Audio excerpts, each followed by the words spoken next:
Life on Saturn presents nothing.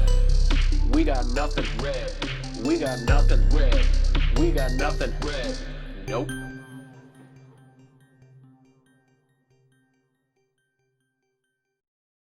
And hello. This is a brand new episode of We Got Nothing Red, starring your host, Ayhan Ozyesil, hello, and your special guest, Dominic, a.k.a. Saturn Lunar Nova of Life on Saturn. What up? Hey, how's it going, Dom? Well, this is our second time recording this, so... Yeah, fair. This happens to be apparently a trend for me now. Hopefully it doesn't continue too long. We'll figure out these technical difficulties at some point, I'm sure. 2 times the charm is what they say, right? Yeah, I think so. All right, so today the topic will be 90s cartoons / TV shows. So we have our own respective theories and everything, and we'll get into that later when it's... we also have some other subjects we want to talk about, obviously, given the timing of everything, and we'll get into that later as well. Mm-hmm. But, so I guess to just kind of kick things off, we're going to just kind of, just stack our lists, where you'll give us your top 5 cartoons in the 90s, and I'll do the same after, and so on and so forth with our shows after that. So, why don't you tell me, what are your top 5 90s cartoons? Alright, so my first one is Freakazoid. It's a very witty cartoon that makes references to the DC 90s cartoons, and it just has a lot of like actors reference drops and stuff. It's good. It's the original Family Guy. I think they drop so many pop culture references, and he's basically like the WB's Deadpool. The next one on my list is Kablam, because that's what inspired Baldur's Dash, the show that we did together, and Kablam is a cartoon where these cartoon kids introduce all these stories or skits, and the story's either in cartoon or it's in toys. It's pretty awesome. Number 3 on my list is Rugrats, because I like the dark turns it can take, and all the fan theories that people have based on Rugrats are very valid, considering the adults are like so realistic in what they experience. I mentioned before, Tommy's dad, like people think Tommy's actually dead because his dad is like, he's always depressed, and he has a lot of like those comments, and he talks to a sock puppet and like builds toys in his basement, almost like he's like, playing with the kid he doesn't have, kind of, it's kind of sad. But it's really cool. Like Rugrats is good. And then I mentioned that one episode where Tommy was actually kidnapped, and the kidnappers thought he was the son of the millionaire Ronald Thump. So I thought that was pretty funny. Yeah. RoboCop is my next one. It's an underrated cartoon. It's drawn so well, and the people who made this one made the Rambo cartoon, which is another crazy cartoon to watch. But RoboCop's good. It was drawn very well, and yeah, it's just as good. And there's also a 90s RoboCop TV show that's live action too, but that's for another. I do remember that. Yeah, that was interesting times. But, I want to kind of roll back over to, you were talking about the Rugrats and the dark theories there, and that's pretty interesting, because I know that we'll leak into that subject later on. I definitely want to touch note on that, put a pin on that. But yeah, and going further back, you were talking about Kablam, and you were mentioning in the earlier recording about how they'd show like cartoons and also like action figures and stuff, which ironically is kind of the purpose behind cartoons. But yeah, that's pretty cool though. I mean, you'll see that a lot these days, but in a lot more subliminal ways. Yeah, I can't believe you specifically have not seen Kablam. You've got to check it out. Yeah, I will. And we'll get into why that was soon enough. I was watching a bunch of other stuff. So, I have a feeling it's but your yes. parents. But yeah, the RoboCop cartoon and the Rambo cartoon, we were just talking about comparing it to the Mike Tyson Mysteries and how wild that cartoon is. It's that style of cartoon where just anything will happen. It's a wild... crazy. Yeah, it's basically an action movie if they had carte blanche budget to do whatever the heck they wanted. Oh man. Yeah, and speaking of fan theories, the last one on my list is Cow and Chicken, which I have my thoughts about that cartoon. I remember that. That was in the era of, like, you had Two Stupid Dogs and stuff like that. Yes. I think, like, cartoons that would really... I don't think they would ever make it these days. Buddy cartoons. They just kind of, like, fill that little niche era, you know? Like, Yep. Codename Kids Next Door, all that kind of stuff. Like, it's just these odd, interesting cartoons. Recess, I used to love that, Like, you know? just like westerns and buddy cop films. We don't need them anymore. Yeah. Oh, Captain Planet. Oh my gosh. Yeah, the list goes on and on and on. But yeah, Well, that is my list. That's pretty sweet, man. That's pretty sweet. I mean, obviously, it's hard to narrow it down to top 5, so I'm amazed you were able to do so. I'm obviously gonna go for the low hanging fruit that you didn't go for in this. Yeah, I knew you wanted a couple of them, so. Oh! I went for almost all of them, my friend. Come on. Okay. So I'm gonna go from my 5 to my top 1, and I'm just gonna do it that way. All right. So what I'm gonna do is number 5 for me is top 90s cartoon is Eek the Cat. And a lot of people don't remember this cartoon, but it was one of those ones that was just so...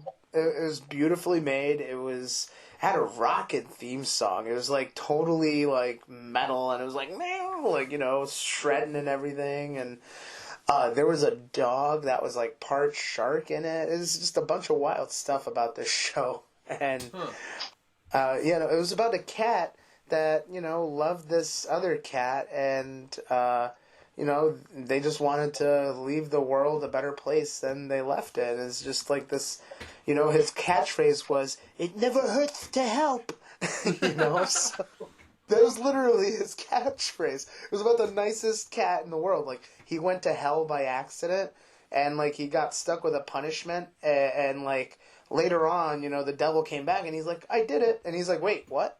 He's like, "It's supposed to last an eternity." He's like, "I did it." And he looked around, and he's like, "You did it." And so, like, eventually hell spit him out. He's like, "Look, this guy's way too nice. He doesn't belong here. Like, get out of here." Like, get the here out of here. I think that was the line. But yeah. I love when cartoon characters go to hell. There was a Rocco episode where him and Heifer go to hell, and Heifer's grandma's there, and this is great. It's hilarious. That one had a lot of... If any cartoon has dark theories and stuff, it's that one. Yeah? I mean, most of them are probably true. But speaking of which, that goes next into our next one on the list, which is number 4, X-Men, the animated series. Oh, yeah. Talking about rockin' theme songs, this is probably one of the most instantly recognizable theme songs. Like, any part of the theme song, I think, if you play a clip of it, people will recognize. Like, oh, that's from X-Men. They blended it into the movie, too, a little bit, in the theme song. Oh, yeah, I do remember that. Yeah, I know, it's pretty sick. I mean, and like, talking about, the quality of cartoons back then was on a different level. You had cartoons like X-Men and all those that were drawn that way. Gargoyles was another one I was thinking of that had particularly cool drawing. Yeah, and the last of the hand-drawn era, it's like, computers, like, computer artwork, it does make, there's like a lot of benefits to it too, but there is just a lot of character in the drawing itself that is kind of missing. Absolutely, and each character's expressions being so detailed. I mean, it was really cool. And so Well, they drew those to look just like a comic book. Like the X-Men cartoon looked just like the '90s comic, a little less cross-hatching. Another good one was Silver Surfer. That cartoon from the '90s looked literally verbatim the comic. You know. well, that once we got further down in my list, we kind of go over that as well. All right. But yeah. So X-Men, compelling story, incredible characters, and just more of stuff that comic book fans loved, and people who didn't really quite know the comics as well just got pulled in by the story because it was just so relatable. Like you could pretty much harken it to civil rights, with just human rights in general, with the mutants and everything like that. It's so relatable on such a fundamental level, even now more so than ever. Yeah, people are constantly making a really good time for the MCU to pump out an X-Men film. We've been through a lot, Absolutely, and especially in lieu of recent events, and so moving on. I guess my number 3 spot is going to be one that is a biggie, well known, The Simpsons. Oh, of course. And so a lot of people will say, well, such and such episode, Santa's Little Helper, came out in 1989. Yeah, okay. Maybe they were a skit on the Tracy Ullman Show in 87, but you know what? No one cares. They were predominant in the 90s, and when the pilot aired again, it was already 1990 when people had heard of it anyway. Absolutely. So it's a 90s cartoon, okay? The Simpsons it has the heart of the 90s, like 1 year's not going to shake it. It got its fame and built itself in the 90s. Exactly. And even though it's still going now, which is just probably has to be one of the most successful cartoons ever, if not the, it's the longest running show in history, I think.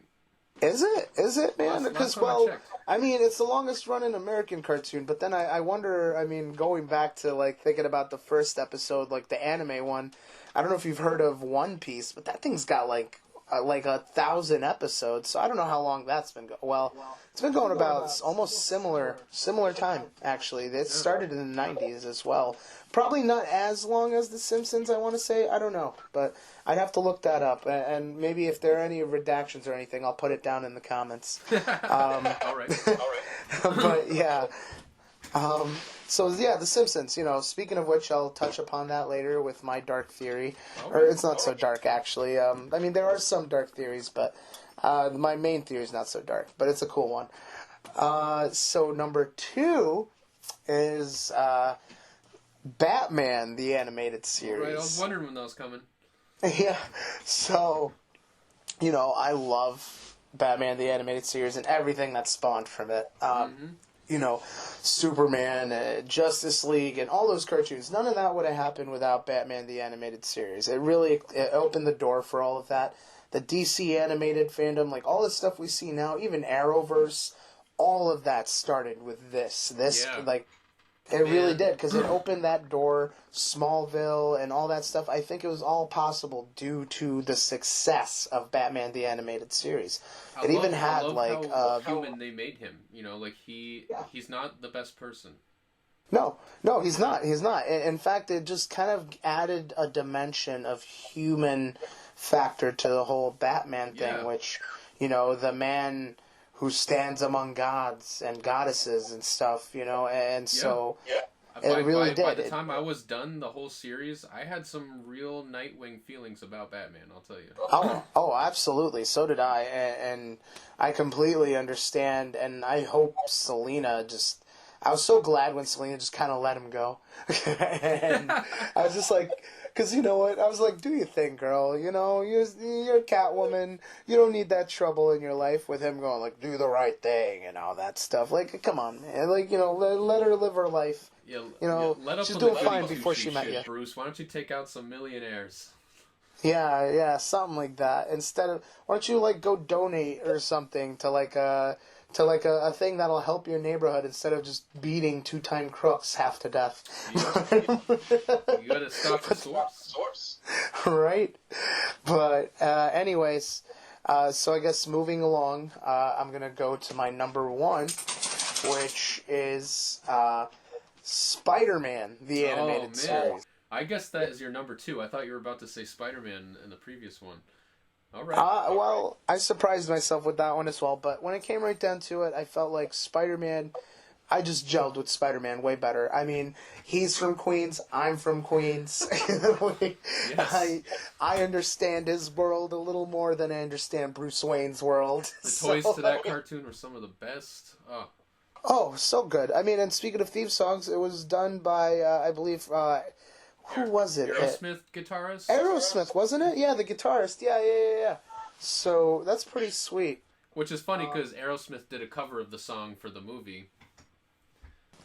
Oh, yeah, they did. They did do that. That was pretty sweet. I remember that little excerpt. Well, yeah, I mean, I just thought that it was cool to mention. There's so many guest stars on that cartoon, ones you wouldn't even expect, you know, and Mark Hamill being one major name. Hobgoblin, that's right. Yep. So many good voices and so many just great characters that were introduced. The storylines they did in that cartoon, they hit so many major Marvel hits, included Spider-Man in it in a way that really kind of paid homage to how important Spider-Man was to the crooks of Marvel. Yeah. In a lot of ways, yeah, I think Spider-Man is key in Marvel the same way I think Flash is key in DC. Well, yeah, that's the crazy thing is, like, before Disney started buying up all the properties, we were worried that we would never see all the characters in a movie. You know what I mean? Like we never thought Endgame or Infinity War was going to happen because, like, you know, once Marvel got desperate several times and just put the leases to their characters out there, you know what I mean? And everyone bought it up, different companies. So it was just like, you know, the Spider-Man cartoon was, for a while, the last of its kind to have that many Marvel characters in it. Not to mention, they had that major team-up, which had all the 90s cartoons of Marvel, and they teamed up with Spider-Man and all that jazz, and it was just like, you know, for a while, we were like, that's never going to happen again, but now it's like, we're living in a good time. Oh, yeah, it's a great time for comic book fans all now. hail Disney. Oh, my gosh, not just Disney, but, like, I mean, we have the Snyder Cut coming out. I mean, we're not worthy, man. This is crazy. This is going to be great. And 85, Wonder Woman 85. I cannot wait till that comes out. That's if they don't keep pushing it back because of COVID. It's getting pretty depressing up in here. Like, they could show us Wonder Woman and Black Widow right now. They've advertised it for so long. I'm not going to be interested by the time it comes out. I'm going to want to see something else. They should show it to us. Yeah, right now we're I mean, me especially, I'm stuck in quarantine right now. So, yeah, you know, just being stuck in quarantine and everything, you know, it's like, I'd rather watch that movie now. It'd be freaking great if after we're done with this podcast, I could just go, hey, I'm going to check out Wonder Woman 85. How freaking amazing would that be? You know what there is I haven't seen it yet, but the second Mandalorian episode is up for season 2.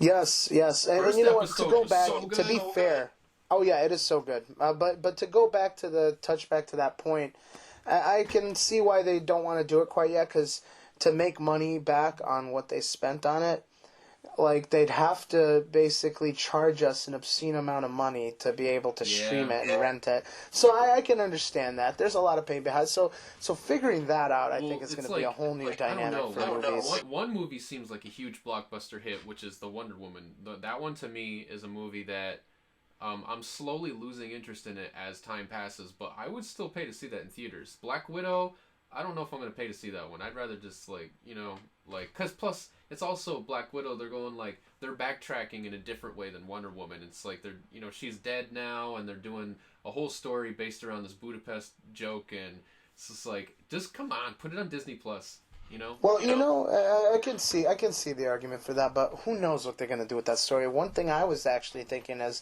what if they put in something in this story that'll open the door and explain a way for Black Widow to somehow come back, like a clone or something like that. You know what I mean? I feel you. I mean, there's some stuff that I'm very curious about, like the guy from Stranger Things is in it, playing a Captain America knockoff, and I don't even recognize that character, I'm not going to lie. Oh, yes. Oh, man, I forget his name. I think it's Comrade something, but... Yeah. I'll probably redact that in the comments later, but yeah, I would like to see what they're doing with Black Widow's little crew there. It's interesting. Yeah, Well, speaking of which, rolling with the crew, why don't we move on to our top 5 '90s shows? All right. Yeah, and these are, of course, to clear it up for the audience, this is going to be our '90s TV shows that were not cartoons; they were live action. All right. Well, I'd say first up, I have to say the Dinosaurs, just because like that had it literally was just a sitcom format with dinosaurs in it, and it was so great. And if you watch the whole thing and you're into some like fucked up endings, I mean, the very last episode of the Dinosaurs, spoiler alert, the ice. I think it's the ice age that comes and wipes them out. So it's just like, what a great ending to a show. It's the only way to end a show about dinosaurs is to show the way they actually fucking died. Like, that's so awesome. And that is kind of cool. Yeah, no, you get it. It's like a neat little bow. Yeah. I'd say next is Mighty Morphin Power Rangers. Mainly because I thought it was a very progressive show for its time. So, like, normally when Americans buy a foreign film or buy the licensing to a foreign show, they whitewash it. You know what I mean? Like, they just completely whitewash it. But with the Power Rangers, they had, like, a very diverse cast that, and I thought that was awesome, And even when they were... Even when even with the color coding thing, which was a little weird. Yeah, they fixed that, sort of, in a weird way. But, and that's the thing, the Black Ranger who played Black Ranger, he loved being the Black Ranger. He wouldn't want to be any other color. It's just like... I felt like he had a good defense for it. I think his name is Walter Jones. Although I will say this, like, I wonder whose idea was it to do hip-hop keto? I wonder, was that his idea? Because if it was his idea, that's cool. He showed up to the audition, and they asked him to do some stuff, and he did hip-hop. He danced, and they liked it. They kept it. Oh, so see, now that's cool then. See, if it was like, and it's hard to can see you that do surface, this? Like, that's different. See, okay, so now that's cool. That's cool to find out that was his idea. Like, it's putting a little bit of himself in the character. That's pretty cool. The only reason I know that is because I follow him on Instagram. They don't... That's the thing, that's not on the surface, You wouldn't know that. Yeah, I mean, and I mean, you see that too, like with... I believe his name is Augustin St. John, who plays Jason, the Red Ranger. Yeah, he's actually a black belt in real life, which is pretty cool. And same with Tommy. Yeah, I believe, yeah. I follow him, and I follow all the Power Rangers on Instagram. That's pretty sweet. I like them. I really do. They're a solid crew of people, and of course, rest in power, Trini. Oh yeah. That sucks. The actress Nguyen, she lost her life really, really early. Then that's terrible. But I mean, there's so many other things too that went behind the scenes on that show. There's with Billy, so many things. All the bullying that Billy got there. Yeah, Billy, the stuff he went through. Bryan Cranston apparently was one of the people that he had a run-in with. Really? Believe it or not. Really? Yeah. Bryan Cranston did a lot of voices for monsters in that show. You would not believe it. So many of them, in fact, that he was quite a regular guest. And apparently, yeah. And Bryan Cranston, apologized, I think. And so... I don't know what their standing is now. I do believe there was some sort of reconciliation there, but but yeah, again, in the comments I'll redact if I need to. but yes. Well, moving on. Next on my list is Beyond Belief, Fact or Fiction. It is a show that started first with another host. I forgot his name. Some old white guy. I know exactly who you're talking about, and it's freaking Riker from Star Trek: The Next Generation, dude. Really? Yeah, dude, it's Riker. Oh no! No, he's the second host. Is he? Yeah, I thought he was the first one when I watched it on TV. The switch happened in season 1. It started off with some old guy who looked kind of like the Unsolved Mysteries guy. And then it switched to Star Trek guy, something Frank, David Franks or Jason Franks. Yeah. Jonathan Frakes. Jonathan Frakes. Jonathan Frakes. Yeah. I don't know. I just call him Riker because I know it's Riker. I don't give a freak. Riker. Make it so. I just like, so for those who don't know, Beyond Belief Fact or Fiction is an anthology show, but it's different than most because they'll show you several different stories with actors, and then at the end of the show they tell you which one of those skits was based on a true story and which is not. And it's just like, that was kind of fun. It's like you get to watch an anthology show and then a surprise that some of them were actually true. It was like, what? I thought that was a great show. And Star Trek dude there, man, he had the worst puns in his wordplay. It made the show. It really was so good. Next on my list is the Outer Limits, the 90s version, which I just plowed through. I have them on DVD, and wow, it was great. Another Star Trek, you get Leonard Nimoy was in an episode called I, Robot, which instead of a cop, it's the same robot story, but instead of a cop, it's a lawyer sticking up for the robot, trying to prove he's human and all that stuff, and it was pretty good. A lot of people just guest star in it. You get like Robert Patrick, who played the T-1000 on Terminator. Michael Dorn, who played Worf, another Star Trek. Josh Brolin, Ryan Reynolds, Annette O'Toole, Howie Mandel, Alyssa Milano. Like, all these people pop up in Outer Limits. I actually remember Alyssa Milano's episode. She was the it was like a species the alien creature that ate people, like with her body. Yeah, when she would be like, "Oh, hey, let's go back to my room for fooling around," and then they'd be like, she'd get all naked, and they're like, "Yeah, this is going great," and they're like, "Wait, I don't have legs anymore. What's going on?" Yeah, and instead of like Species, where there's like full on mating for an alien baby, she would like naked hug them and absorb them into herself. So yeah. That's so weird that scene stuck in my head from childhood. It must have messed me up real good. Oh man. So, and moving on, my last episode, this is like my favorite 90s show. I've seen it so many times I can just, say it verbatim, and that is Patrick Warburton's The Tick. I like the new Tick show, I'm not gonna lie, but this Tick is so good because it has sitcom format, you know what I mean?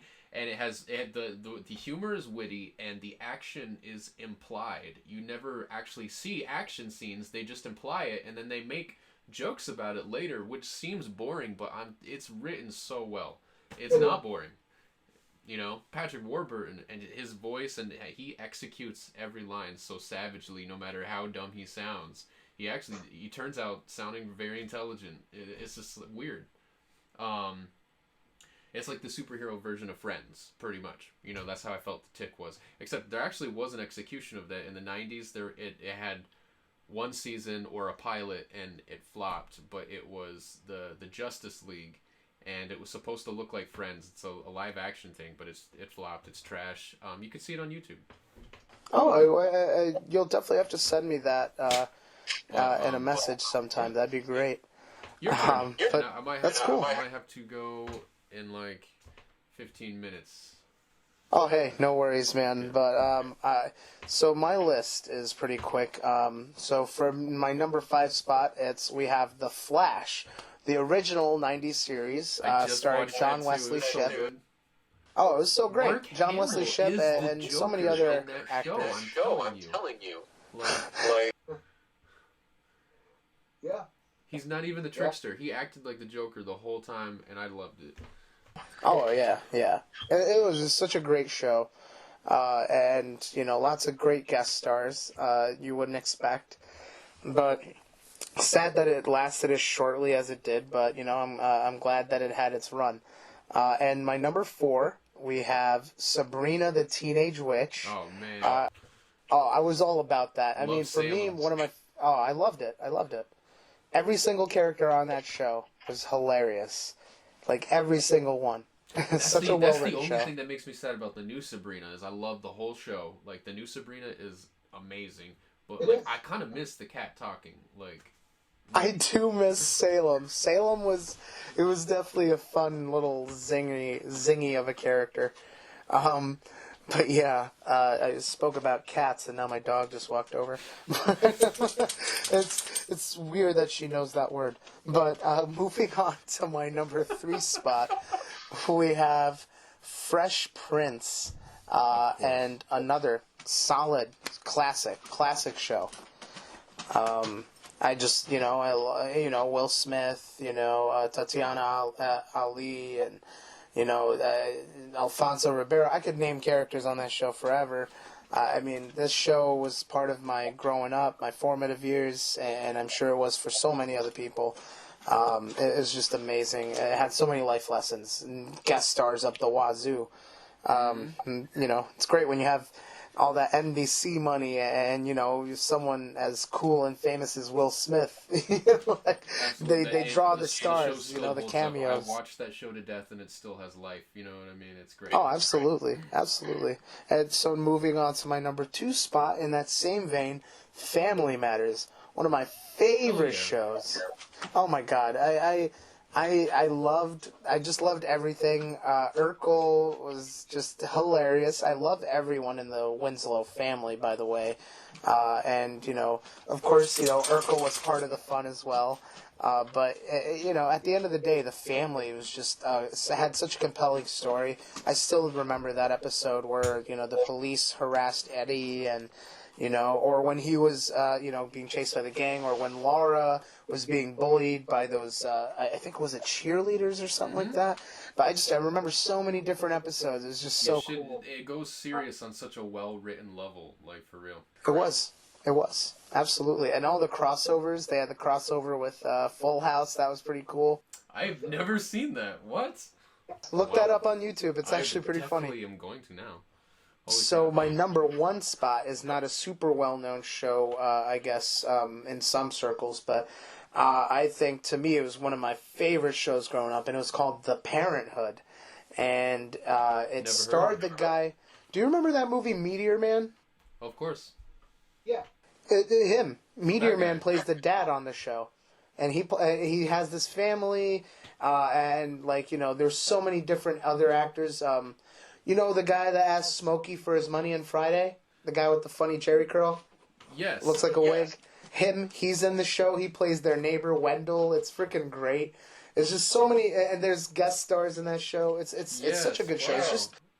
It's about an average American family, and they're just, going through all these struggles, that have to do with their culture and, prevailing through a systemic racism. But they did it in, a way that just kind of, effortlessly flowed with the story. It's just, I couldn't explain it. They do things now. They do things nowadays to try to kind of emulate that, but I really think this show kind of started touching upon things like that way before all of that, so I think it deserves a lot of credit, and it showed a different point of view too for a lot of people that didn't really necessarily have that point of view in their household, I think, which is also super important due to its popularity back then, which was really cool, to kind of see that. I would really, like to see something like that again, which would be awesome. If anybody has any recommendations in the comments, please put them in the down below. I'd love to check more shows like that out. So that's my top 5 90s list, and so I know we got to kind of wrap things up soon. So I'm just going to kind of come out with it and give you my theory and kind of a quick rundown on how I feel about recent events. So my theory is about The Simpsons, as I mentioned earlier. And it's that, this is a very well-known theory, that Bart Simpson is in fact Matt Groening, the creator of The Simpsons himself. Throughout the depictions, there's been many times where Matt Groening said that he's based The Simpsons family, and more importantly, the father, Homer, off his own dad, obviously kind of exaggerating a lot of things. It shows shows what he thinks of his dad, holy shit. Oh my God, I think it's pretty funny to see things that way, but It's also, you kind of see this kind of beautiful therapy in it if it's true, like you see those moments. But yeah, that's my theory. Not so dark. I mean, if we could do a whole podcast on Dark Simpsons theories. There's just so many. I mean, it's been around for 30 years. What do you expect? So in light of recent events, I just want to say, I'm really glad that Biden and Harris won. That's my stance. That's me personally. And if you don't like that, I'm sorry. I don't know what to tell you. But I can say... He's our president. You don't like it? Get out.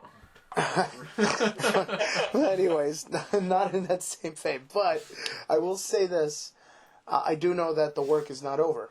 We have to take this momentum and keep going and make sure that they know that we're watching them now.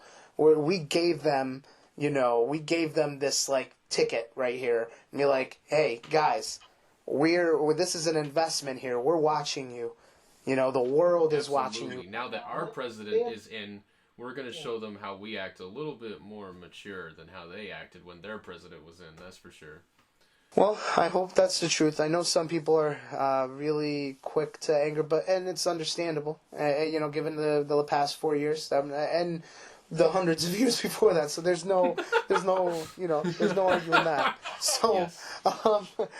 But at the end of the day, what I'm hoping is that we just keep moving on, we keep marching on, and keep doing the things we need to do, and make sure the pressure's on, because that's how we're gonna make sure that something like what happened 4 years ago, hopefully never, and how close it came this year, never has to happen again. We need to really get on that same page when it comes to, what we're about, and hopefully it's about humanity and, doing what's right, what's equitable, and doing the right thing, just doing the right thing, for humanity. Oh, yes. And for the earth, all that stuff. But, I rolling back. How about your cow and chicken theory? I am dying to hear it because I've never heard it, so I really want to hear it. Okay, well, I don't want to pump it up, but it's more of a sad theory. So it's the theme song says, "Mama had a chicken, Mama had a cow, Dad was proud, he didn't care how." So like what I interpret is that, maybe Mom wasn't faithful, and she had a chicken, and when she found out she was having a chicken, she also had a cow. The cow is metaphorical, like you had a cow, you freaked out, you know what I mean? And but Dad was accepting of it, and Dad was proud, he didn't care how. And so, the chicken is like, the child of someone else, and the cow follows him around as like a representation of the burden it is to be like a quote unquote bastard child, and being a child from an affair, and the cow is always like super annoying to him, it's just like it drudges up this like this inner anger that he goes through and stuff like that. And the devil follows them around maybe and always taunts them, so like he's like a symbol of maybe their religious family, like the sin of his birth. And the devil's always taunting him to act out. It's like when a kid finds out, or it's a cliche in movies and stuff, but when a kid finds out it's not their parents, they usually act out when they find out they're adopted or something like that. So the devil's always like pushing chicken to act out. You know what I mean? And you don't ever see the parents' faces. You always just see their legs. So I feel like they're ashamed. You know what? Your theory really holds a lot of water, man, when you present it that way with all that evidence, I gotta say. Yeah. It's pretty, I mean, not to call your theory, it's probably a big theory that's out there. No, I thought of that. How you did? Yeah. Whoa. I mean, it could be someone else's, but I haven't looked it up, but this is mine. Dude, that's freaking sweet, man, because, I mean, usually these dark cartoon theories, they're like candy for the internet and Reddit and stuff like that. You know what I mean? I wanted to make a video on it. I should. You should, absolutely. Maybe we can, you know what, actually, that's a great idea. Maybe we should do a podcast sometime on maybe doing dark theories for shows and stuff like that sometime. We could do a whole show on that. we should challenge ourselves and watch a cartoon without reading anything about it and make some of our own interpretations of what we think it's about. That's a great idea. Maybe we can turn that into our top 5 and see if we come out with the same thing. That's what I'm saying. We can see 5 cartoons and then come up with our own theories. That's a great idea for our own each respective top 5s. All right, yeah. Well, thank you so much, Dom. As always, it's a pleasure. We're the best of friends. I hold you and Lydia, in the highest regard, in the highest esteem, and I, much love. And also, I want to know, what do you think about recent events and everything before we sign off? I think, things are finally changing for the better, but at the same time, when a star dies, it always shines its brightest too. I feel like these Trumpers might get crazy. I'm scared about that, but again, like you said, we got to keep the fight up. This, we don't just quit and go back to not talking politics like we used to. That's what got us here in the first place. Trump didn't just get elected for no reason at all. I mean, I wasn't talking politics with any of my friends before this shit, and now we made that mistake. We suffered, and we're ready to fix it. Let's keep doing it.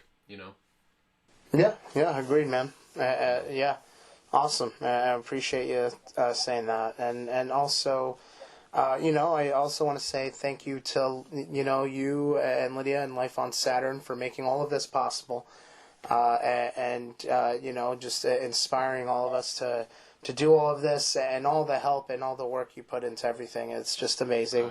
Of course, I mean, I would say, throw up Life on Saturn, Instagram page and everything, but we know you for quarantine purposes, due to my situation, you will be editing the episode, so you're probably going to do that anyway, because you're really good at that. Well, stay tuned regardless, because we'll have 2 music videos out soon with Solar, or aka Jamil McRae.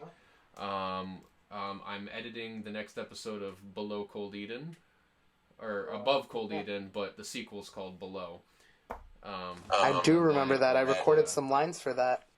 Yes. What'd you just say?